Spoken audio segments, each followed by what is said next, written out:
Merhaba, canınız anladığım kadarıyla patatesle güzel bir tarif yapmak istedi. Kızartsanız fazla yağlı olacak, fırında yapıyorsunuz. Çok da istediğiniz gibi olmuyor, o da birazcık fazla yağ istiyor.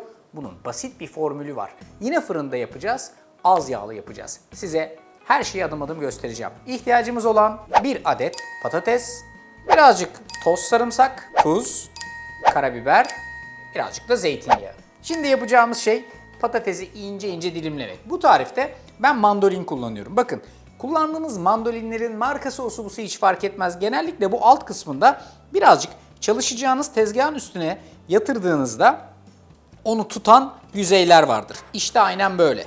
Öncelikle tezgahın üstüne bir tane torşon koyuyorum. Üstüne kasemi koyup üstüne de bu mandolini koyuyorum.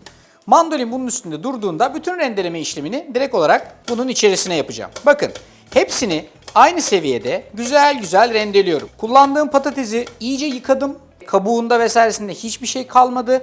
Kabuğu üstünde vaziyette yapıyorum. Ben öyle daha çok seviyorum. Elinizi kaptırmaktan korkuyorsanız da bu arkadaşların şöyle bir üst kısmı vardır. Şu şekilde. Elinizi buradaki bıçağa kaptırma riskini minimize edersiniz. Öncelikle mandolini kullanarak bunu ince ince dilimliyorum. Aynı işi bıçakla da yapabilirsiniz ama bu arkadaş varken işiniz daha kolay.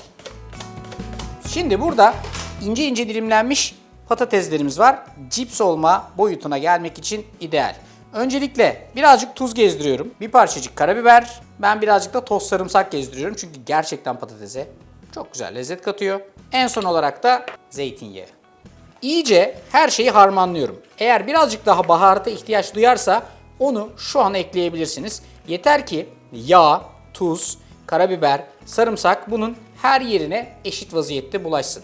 Bu tarifin güzel tarafı şu: eğer dışarıdan aldığınız bu patates cipslerini çocuğunuza yedirmek istemiyorsanız evde muadilini bu kolaylıkta yapabilirsiniz. Dizeceğiniz fırın tepsisinin üzerine bir tane bu fırındaki tellerden var. Onlardan koyacaksınız. Böyle yaptığınız zaman altı da üstü de eşit vaziyette pişiyor. Yapması son derece kolay. Fırından çıkan ürün son derece lezzetli.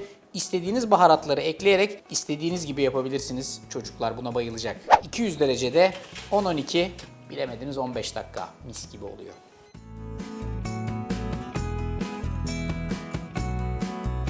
...12 dakikanın sonunda patates cipsleri fırından şöyle çıkıyor. Bakınız. Direkt olarak alalım, tezgaha getirelim. Şimdi bazıları gördüğünüz gibi belli belirsiz renk almış ama hepsi ince olduklarından dolayı gayet güzel vaziyette pişmiş. Alın, burada birazcık bekletin. Ondan sonra da böyle bir kasenin içerisinde aynen patates cipsi olacak vaziyette servis edin. Ben şöyle bir iki taneyi şuradan alayım.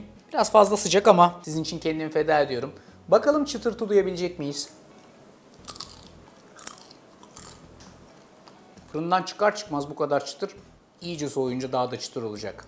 Çocuklarınıza güvenle yedirebileceğiniz, içerisine istediğiniz aromayı katabileceğiniz fırında pişen sağlıklı güzel patates cipsleri.